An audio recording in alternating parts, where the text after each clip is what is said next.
morning sunshine. It's after 9 o'clock. Just left the Derrick shelter and I'm headed to the next shelter. Actually, I'm 2 shelters away.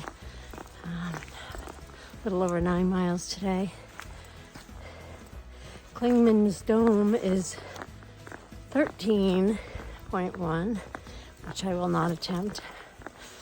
So I'm going to do Klingman's Dome tomorrow.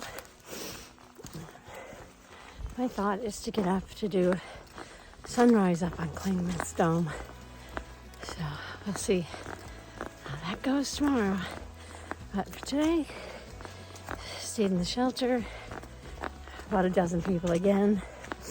Not much sleep for me last night.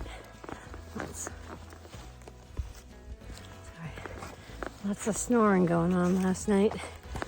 I had Lou to my one side and Michael to the other. And a few people down. It was a noisy night last night. I'm telling you, I don't see many animals out here, but I do feel like I'm sleeping with a bunch of animals. I think there's some bears and lions and a few